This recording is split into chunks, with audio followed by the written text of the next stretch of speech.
Hello good morning అందరికి. Good morning. Good morning. గట్టి చెప్పండి, ఎనర్జీ లేదు. Good morning. ఇక్కడ మేము ప్రత్యేకంగా ఈరోజు హైదరాబాద్ నుంచి వచ్చాము, రెడ్ క్రాస్ అనే సంస్థ నుంచి.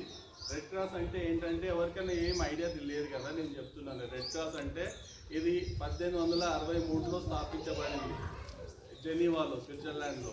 దాని ఉద్దేశం ఏంటంటే ఎవరైనా మన ఆపోజిట్ పర్సన్ ఎదురుగా ఉన్న వాళ్ళు ప్రాబ్లమ్స్లో ఉంటే మనం హెల్ప్ చేయాలి వాళ్ళకి.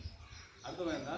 అంటే ముఖ్యంగా ఇది ఉద్దేశం ఎందుకు స్థాపించబడ్డారంటే అప్పుడు మిలిటరీ యుద్ధాలు జరిగినప్పుడు ఆ యుద్ధాలలో గాయపడిన సైనికులకి హెల్ప్ చేయడానికి, అంటే మెడికల్గా అది ఇంజెక్షన్స్ ఇవ్వడానికి, పట్టీలు కట్టడానికి, మందులు ఇవ్వడానికి, అన్నిటికీ ఇలా హెల్ప్ చేయడానికి స్థాపించబడింది రెడ్ క్రాస్. తర్వాత ఇప్పుడు ఆల్మోస్ట్ 150 సంవత్సరాలు అయింది స్థాపించబడి. ప్రతి కంట్రీలో, ప్రతి దేశంలో ఇది ఏర్పాటు చేయబడింది. దీని ముఖ్య ఉద్దేశం ఏంటంటే ఇప్పుడు ప్రతి కంట్రీలో ఉంది, ప్రతి రాష్ట్రంలో ఉంది, ప్రతి జిల్లాలో ఉంది, మన ఊర్లలో కూడా వస్తున్నాం. ఇప్పుడు వచ్చాం కదా మీ ఊరికి. సో అట్లా ఊర్లలోకి వెళ్ళి ఎవరికైతే ఆరోగ్యం బాగాలేదో, లేకపోతే ఎవరికైతే ఆపరేషన్లు అవసరం ఉంటే, బ్లడ్ అవసరమో, ఇలా అన్నీ మేము హెల్ప్ చేస్తూ ఉంటాం. సో మేము ముఖ్యంగా మీరు అందరు నేర్చుకోవాల్సింది ఏంటంటే మనం పెద్దగా అయినాక మన ఆపోజిట్ పర్సన్లో కానీ మన ఇంట్లో కానీ ఎవరైనా ప్రాబ్లంలో ఉంటే వాళ్ళకి హెల్ప్ చేయాలి ఇమీడియట్గా. దీన్ని హెల్పింగ్ నేచర్ అంటాం.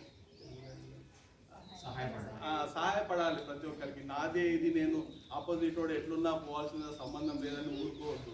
ప్రతి ఒక్కరు ఇప్పుడు నువ్వు ఉన్నావు కదమ్మా, నీ ఇంట్లో తమ్మునికి కానీ చెల్లె కానీ ఏదైనా జ్వరం వస్తే ఇమీడియట్గా మమ్మీ డాడీకి చెప్పాలి హాస్పిటల్ తీసుకుపోమని.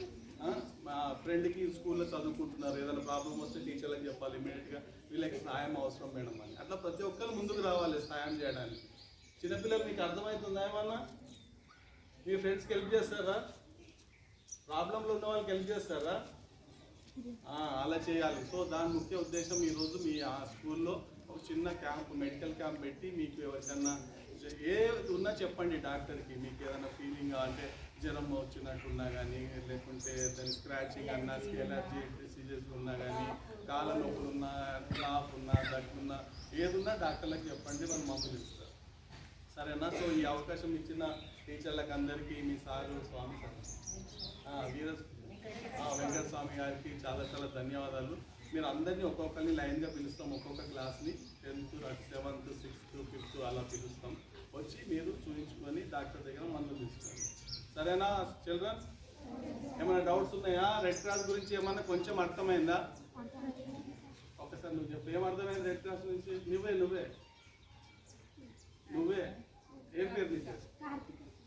సరే నువ్వే చెప్పు.